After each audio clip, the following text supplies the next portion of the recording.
Hey folks, this is Desmond Berry. I'm reporting for Environmental Coffee House. I'm in Flint, Michigan. I'm at Camp Promise. We are going to have an interview here with a couple of Flint residents. I'm not going to really steer this interview. Basically going to just let these folks tell you their story. Hi Christina, if you do me a favor, when you come in, if you can please share the video and invite friends directly to the video. Also share into any of your Facebook groups. Let me see. Flip this camera around. And so over here on the right is Vicki, and I'll let Vicki introduce herself. Hi, I'm Vicki Marks. Most of you know me from Environmental Coffee House because Desmond's interviewed me before. Hi Sandy, hi Trevor. And Tim Robbins. Okay. Born and raised in Flint, Michigan, and moved away from Flint for reasons that a lot of other people did because of crime. Moved out to Flushing and came back in 2014 to learn what's going on with the water and help support and fight the injustices going on. And so how long have you lived here, Vicki? 13 years. 13 years. Okay. And Tim? How many years would you say? Until I was 22, and then past 5 years. So, Okay. 25, 29, something like that. Okay. And then, so we're in Camp Promise right now. Can you tell us a little bit about what Camp Promise is and what the goal of Camp Promise is? Either one of you. Camp Promise was started on April 7th of this year, and it was started by Ryan Marie and Aaron Block. And Ryan was out to Standing Rock, so this camp is in existence because of Standing Rock pollinating the planet. But those two gentlemen got together and decided we needed a resistance camp here in Flint. And on April 7th, they started a fire up on the hill with 3 promises to keep that fire going until the 3 promises are met, until everyone in Flint has new infrastructure, new pipes, until everyone in Flint has lifelong health care, and until the people that are accountable are held responsible. So the camp has since moved down here and gone through a lot of transitions. We've had a large group of people here, and there was some negative energy that just wasn't conducive to what our mission is. And moved on, but we're still standing strong and need more people here that are interested in speaking out and learning what's going on, because this isn't just affecting Flint, this is worldwide. Okay. So what drew each of you to come down here to Flint? I mean, other than being a Flint resident, what actually drew you here? Because Vicki, I know I've seen you a lot. You're here quite a bit. Tim as well. I mean, so what from each of your perspectives, what drew you to Camp Promise? Well, up until Camp Promise got here, I felt like I was beating my head against the wall, trying to get the story out that Flint, after 3 years, still hadn't had clean water. I stopped in the second day that they set up and talked to Aaron, and he did a live stream, and when he was done, he came up, gave me a hug, and started crying, saying he was so sorry that this had happened to me and to our city. And basically what they did was they gave me hope and gave me my second wind. And instead of giving up, it made me that more determined to fight. Awesome. Okay, how about you, Tim? Well, it's a long story involved, but I actually saw this camp in a vision back in 2013, and so I knew it was coming, and when it came about, I came down and checked it out and started staying here April 28th. I've been here every night except one, and Wow. It's my soul tribe. It's people that have sacrificed a lot, jobs, personal sacrifices to come speak out for the betterment of humanity. Dr. King has a quote that says, "An individual has not started living until he can rise above the narrow confines of his individualistic concerns to the broader concerns of all humanity." I think everyone would agree here that they've never felt more alive. So I know I feel that. But anyway, I came here to help fulfill the promise and keep that fire going and add my piece of the puzzle. And actually, the Creator has put a bunch of inventions in my head that, in the vision that I saw, are to be businesses in Flint. And I actually have an invention in my head. I actually have drawings of a theft-proof bicycle that was invented in Flint, Michigan, Vehicle City.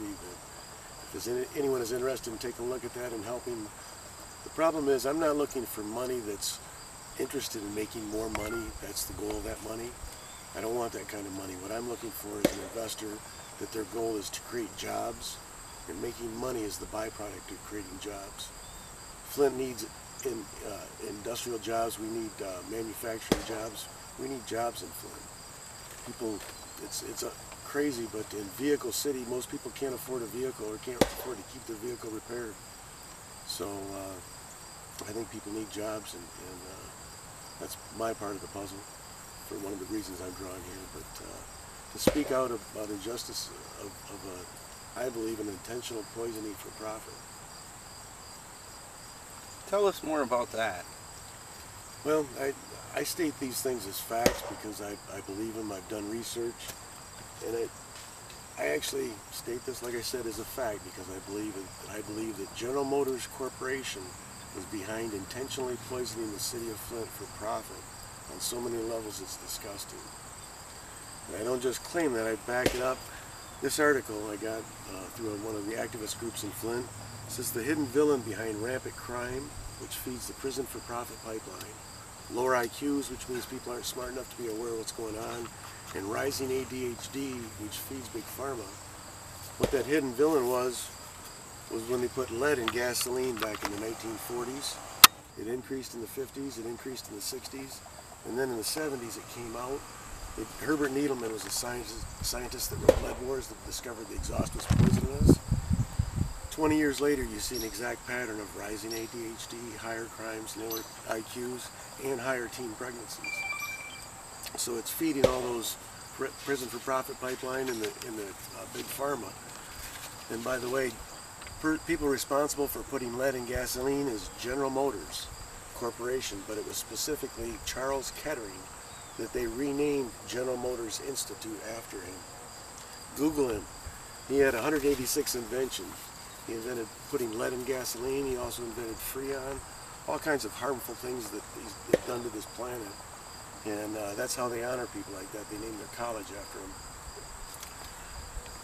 I believe that, number one, General Motors profited off both sides of the war. It would be logical they profit off both sides of illness. They knew putting lead in gasoline, the exhaust coming out, was poisoning us. They got involved with Big Pharma through Perry Drugs. Perry Drugs was one pharmacy in Ann Arbor. It started out as, when I was a kid, my father, John Bruce Robbins, used to complain that Perry was grown by a group of General Motors funded doctors. And he said that's a conflict of interest.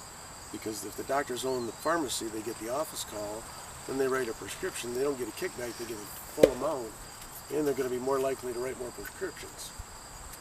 So I believe they were profiting off it, the illnesses, and Needleman messed up their plans. They knew that, I think they switched to Plan B. They knew that if they switched to Flint River water, which is more corrosive and didn't use phosphates, which by the way cause cancer, it would break that barrier free on those lead pipes, and it would leach into the system. And I believe once again GM could poison the planet without them knowing, by first poisoning the city without them knowing. But before they poisoned the city of Flint, they took away all the jobs and depressed the economy so much the homeless population is through the roof. People that have houses are barely hanging on. That huge population, their main source of income, Desmond,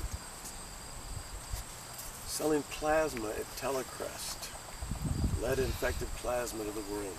Do you think it's a coincidence that Telecrest put 2 new locations in Flint in the past 2 years during the water crisis, one on Dort Highway, one on Van Slyke?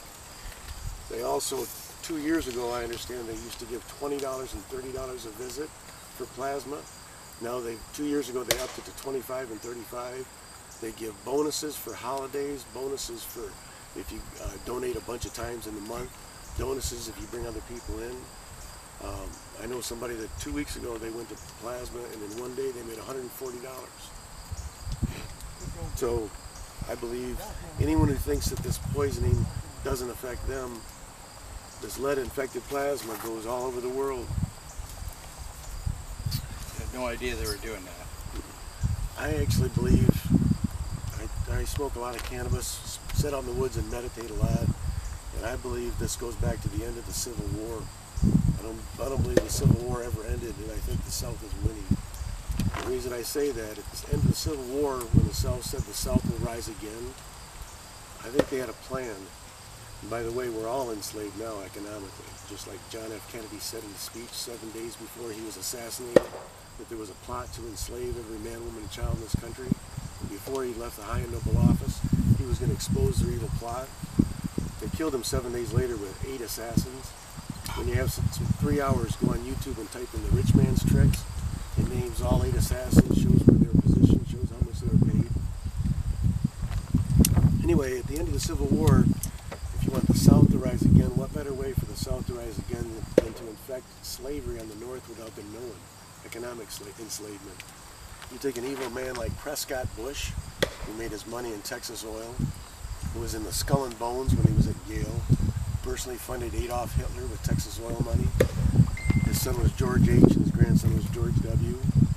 Wouldn't it be logical for him to come up and talk to William Crapo Durant and Joshua Dallas Dort in the early 1900s when they started GM and say, hey fellas, you can build more cars if you have cheap labor. I can show you lots of ways to do that. You build more cars, I sell more oil and gasoline, and we work together in sharing the profits.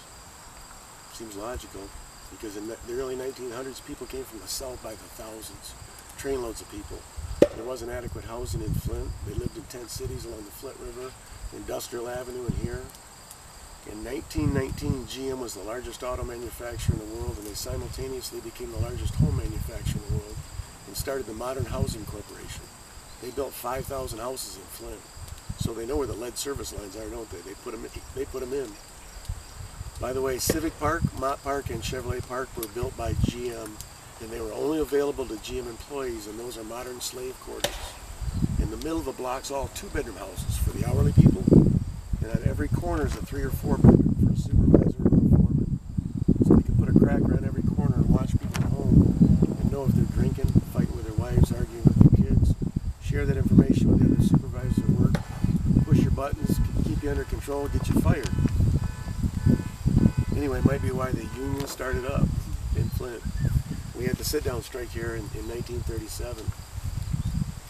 I believe part 2 of Prescott's plan is, what do you do about those people you've been enslaving for years, after you've been beating and raping and murdering human beings for years, feeding their babies to alligators for bait? I would think they'd want to poison them like they did natives. The military gave natives blankets with smallpox, which wiped them out. I believe some bean counter realized that if you poison people and you don't profit off their death, you miss an opportunity to make money. It seemed like odd timing, but I think Prescott's plan to get rid of former slave ancestry was to bring them to a central location and poison them. I find it very odd. This article is the Flint water crisis, systematic racism through the lens of Flint. In 1940, when they put lead in gasoline, then it increased in the 50s, then it increased in the 60s. Very odd timing, but in 1940, there were 7,000 African Americans in Flint. By the end of the 40s, it doubled to 14,000. By the end of the 50s, it went to 35,000. And they were only allowed to live in Floral Park, the south end of Flint, where the exhaust went and settled. Seems kind of logical. Vicki? My take on what's going on in Flint is not so much what's happened in the past, because or the ancient past. I'm more concerned with what's happening now and what isn't being done now after they've poisoned us. They're on TV, state officials, the mayor, everyone is saying, oh yeah, Flint water is fine. I've got proof that it's not. I've was at the doctor Tuesday to get my blood drawn again for the lead levels in my blood. The first high level I had was the end of July, came back 38.4. Anything over 10 is serious. And I went back a month later to my own doctor, and it went down to 25.9. Everyone in the state is thrilled about that. They're thinking the lead's leaving my body. The lead is not leaving my body. It's moving out of my bloodstream into my bones and organs again. Right. And I still have extremely high lead levels in my home. I had a call from George at the DEQ 10 days ago. And he told me that it's not lead in the water. He doesn't know where the lead's coming from, even though my house has been inspected by plumbers and George and Department of Health and Human Services, and there's no galvanized or lead in my home pipes. But my water is still testing 200 to 300 parts per billion. His solution to that is for me to open all of my taps and run my water for 5 minutes a day, whether I'm going to use that tap or not. Regardless of how high that's going to drive the water bills, which we're already paying the highest price in the nation for water that we can't drink. That's the state's solution to my problem. And they're on telling everybody that, oh yeah, Flint water is fine. And it's not fine. And I've been screaming that to anybody that'll listen for the last year. I'm proof that it's not fine. I agree. You're still suffering from the early onset Parkinson's. Mm-hmm. And for the last 2 months, I've been getting headaches. I'm nauseous all the time. I'm tired to the point where I'm surprised I haven't fallen asleep driving in my car. But when I go to bed at night, I cannot sleep. My hands from my elbows down are going numb. I have aches in my joints. And my doctor, the state, the county, none of them seem to worry about that. All they're worried about is, oh yeah, the lead level in your blood is going down. Nothing to worry about. But it's going down in the blood.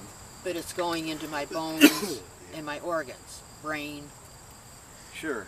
everything else. It's not leaving my body. It's just migrating from the blood to somewhere else. And so there's a few things that can be done, right? For that? Mm-hmm. What's... There's number one is chelation therapy. And according to my doctor, when I first went and saw them to get my blood tested, after I tested high in July through the county health department, they said that unless my blood gets 80 or above, there's nothing to worry about. But when it hits 80, there's only one hospital in the state that will do treatment, which is chelation, and that's in Detroit. The state is telling me I don't have to worry about the lead in my blood until it gets 40 to 50, and then you need to be concerned. But there's a chelation therapy. You do not have to go to Detroit to a hospital. But that's over four to five times what It should be. they recommend you seek help through a physician, right? Yes. But they're all telling me, oh no, nothing to worry about. Trying to hush it up. They're not the ones that have to live with the symptoms. They're not the ones that are missing 2 to 3 days of work a day or a week because I can't get out of bed. So you're still trying to remain employed Yes, through all of this. yes. My second job, I pretty much had to give that up. I'm trying to hold on to my first job. So you had 2 jobs. Yes, I was working 2 jobs all summer trying to get a little bit of extra money, because even though I own my house free and clear, I've still got to pay taxes, insurance, my utilities, and right now my paychecks are kind of going down the tubes because I'm missing work. So as far as trying to keep a roof over my head, that's something else that I've been struggling with all summer.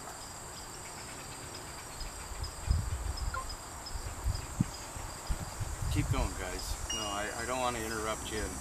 I want to keep this going.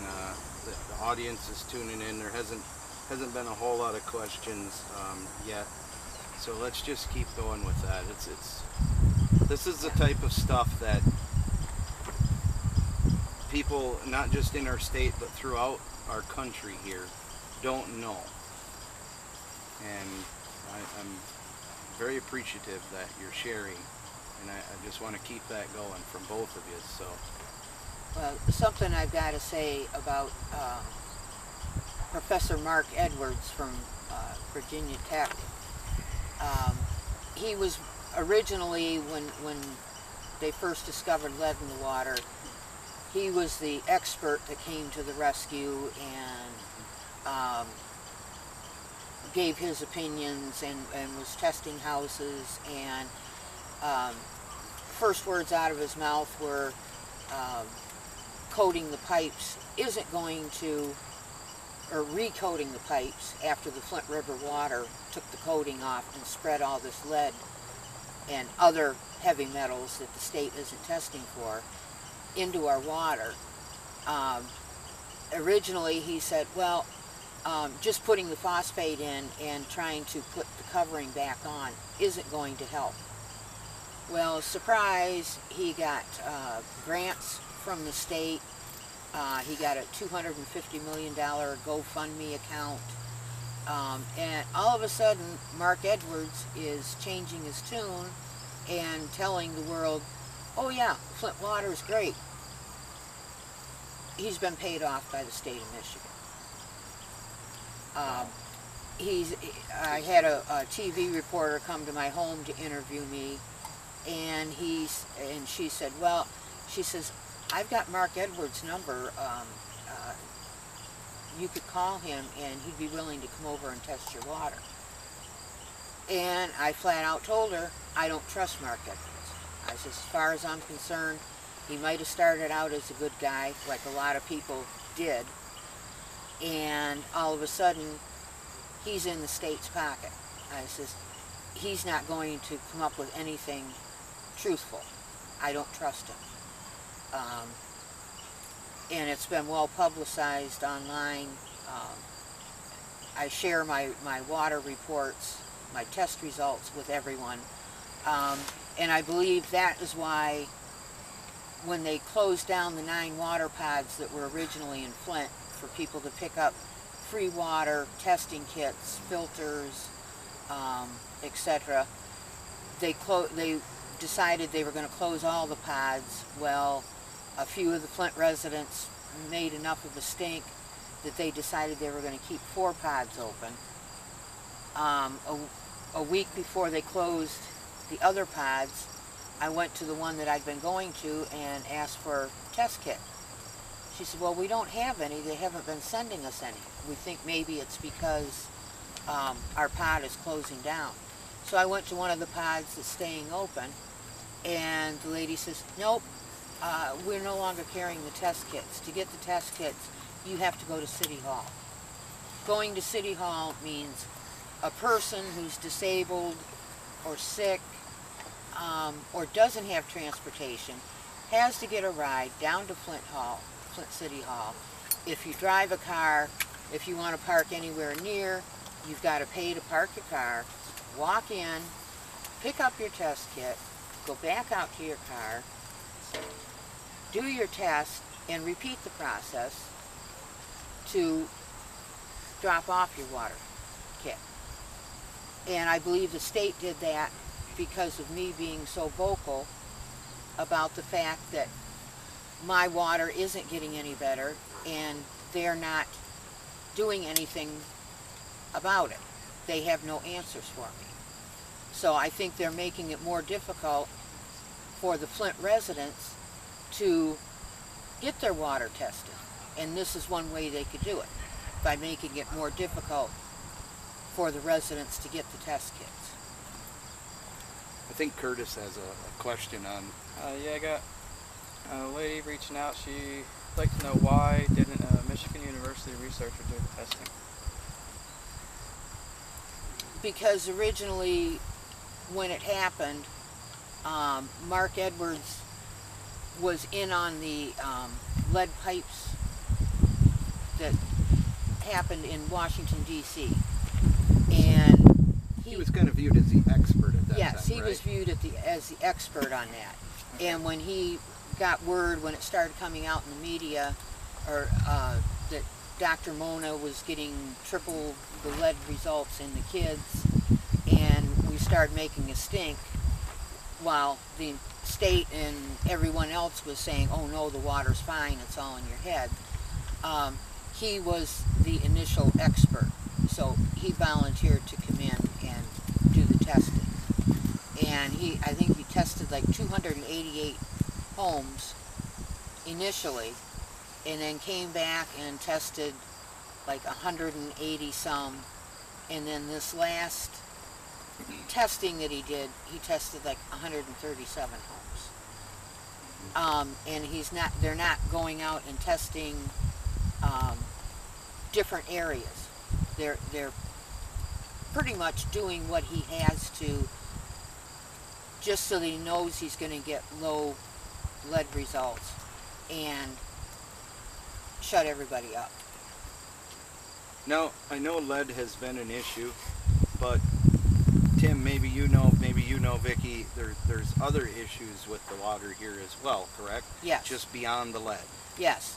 There's also these handy faucet filters that they're giving us, especially in the summer, collect bacteria. There's the Legionella, the Shigella, there's two others that I can't even begin to pronounce. They're causing upper respiratory infections, pneumonia. 12 people have been definitely identified as dying of Legionnaires in 2014 and 2015, but there are over 200 people that have passed away from respiratory infections that weren't officially diagnosed as Legionella. Pneumonia, all these other things that the state isn't testing for, Mark Edwards isn't testing for, and it's not only the lead and copper in the water. Lead and copper is the only thing that they're required to test for, but they're not testing for the manganese, aluminum, tin, arsenic, palladium, whatever. There's like 20 different other heavy metals and cancer-causing agents that have been found in the water that the state is completely ignoring. All they're worried about is the lead. I don't know what I've had in my water because all they test for is lead and copper. All I know is my lead has been way higher than it should be since I started testing in January of 2016, and I'm still testing it at least every 2 weeks. And no, maybe something more personal, but I know the last time that we spoke and you did an interview on Environmental Coffee House, you mentioned the fact that you'd been collecting rainwater to bathe in. And